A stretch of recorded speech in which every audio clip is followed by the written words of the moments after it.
के शामली, मुजफ्फरनगर, मेरठ, बागपत, यहां पर जो भी प्रोडक्ट बनता है, जैसे मेरठ के अंदर स्पोर्ट्स का हर आइटम बनता है, यहां का अन्नदाता किसान मेहनती है।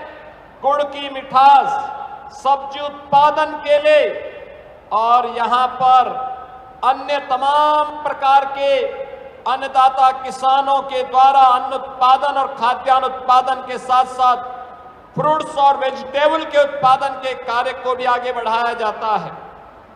अब इसके माध्यम से न केवल राष्ट्रीय राजधानी बल्कि राष्ट्रीय राजधानी के साथ साथ दुनिया के बाजार में पहुंचाने का एक उत्तम माध्यम यह इकोनॉमिक कॉरिडोर आपको प्राप्त हो रहा है।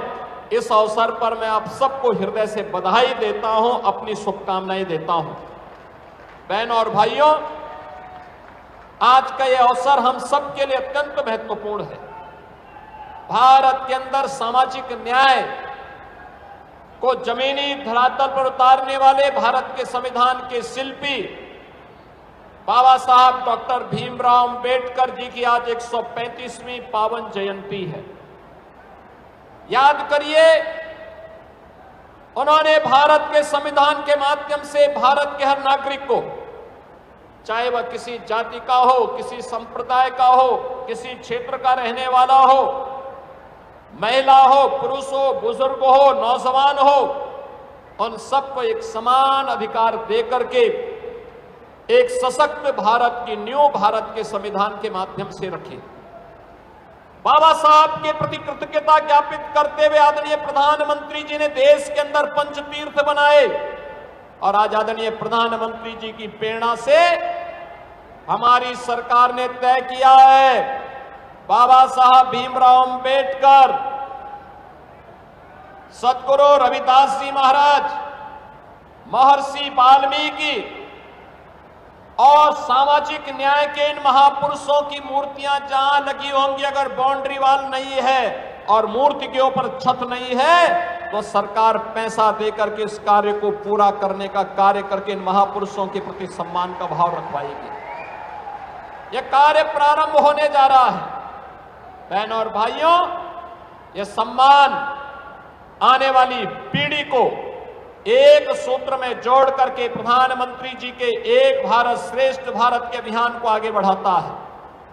आज उत्तर प्रदेश सुरक्षा का, सुशासन का, इंफ्रास्ट्रक्चर का, रोजगार का और इन्वेस्टमेंट का एक नया केंद्र बनकर के उभरा है।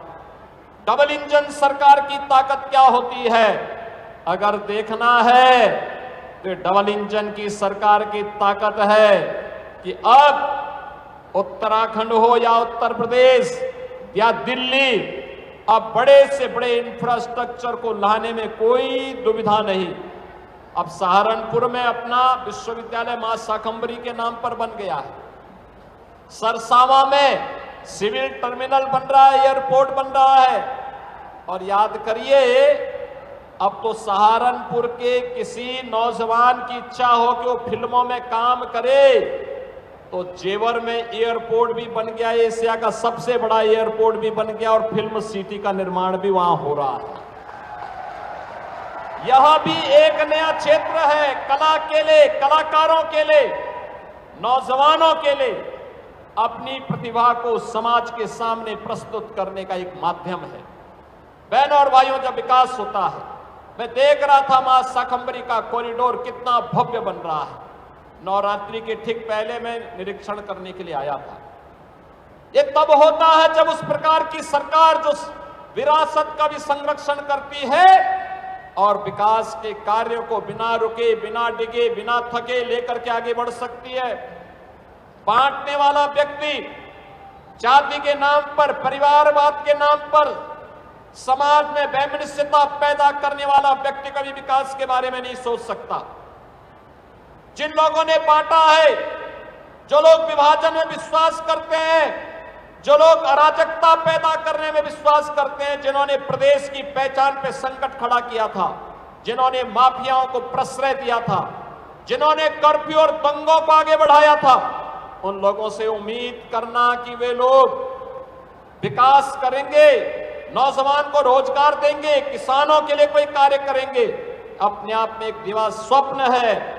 और यह तभी संभव आज हो पाया जब कोई लोकप्रिय नेतृत्व और यशस्वी नेतृत्व होता है।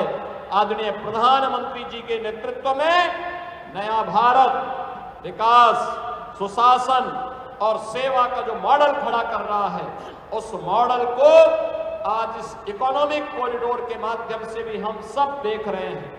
मैंने सहारनपुर में भी, मेरठ में भी, बागपत में भी कहा है कि यहाँ पे एक अच्छा क्लस्टर तैयार करिए, इंडस्ट्रियल क्लस्टर, हाउसिंग के क्लस्टर। सहारनपुर के प्रशासन को ही मैंने कहा है, ढेर सारे रोजगार के अवसर प्राप्त होंगे। यहाँ के किसानों के उत्पाद को न केवल देश की राजधानी लखनऊ, देश की राजधानी दिल्ली में, बल्कि यहां से गंगा एक्सप्रेसवे को जोड़ने और गंगा एक्सप्रेसवे के माध्यम से उसे लखनऊ तक पहुंचाने में और वैश्विक बाजार तक पहुंचाने में मदद मिलेगी। हमारे अन्नदाता किसानों को ज्यादा दाम मिलेगा।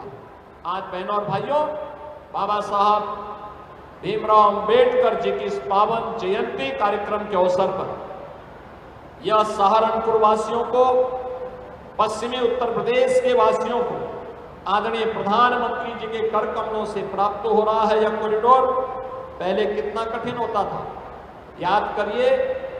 टाटकाली मां के स्थान से जुड़ा हुआ जब उत्तराखंड में हम लोग घुसते थे, रोड ब्लॉक हो जाती थी, बरसात के दिनों में पूरा आवागमन बंद हो जाता था, देहरादून के लोग इधर नहीं आ पाते थे और सहारनपुर के लोग या फिर अन्य जनपदों के लोग इस मार्ग से देहरादून नहीं पहुंच पाते थे, उन्हें हरिद्वार वाले मार्ग का शरण लेना पड़ता था। और इसीलिए आज प्रधानमंत्री जी के प्रति आभार व्यक्त करने के लिए हम सब यहाँ पर एकत्र हुए हैं। मैं आप सबको इस बात के लिए धन्यवाद दूंगा कि सुबह से ही आप सभी में उत्साह है। आपने जोरदार तरीके से प्रधानमंत्री जी का स्वागत भी किया और प्रधानमंत्री जी का संबोधन सुनने के लिए आप सब यहाँ पर बैठे हुए हैं। मेरी आप सबसे अपील होगी, जब तक प्रधानमंत्री जी का भाषण पूरा नहीं होता तब तक आप लोग अपनी जगह में बैठ करके प्रधानमंत्री जी का भाषण सुनेंगे।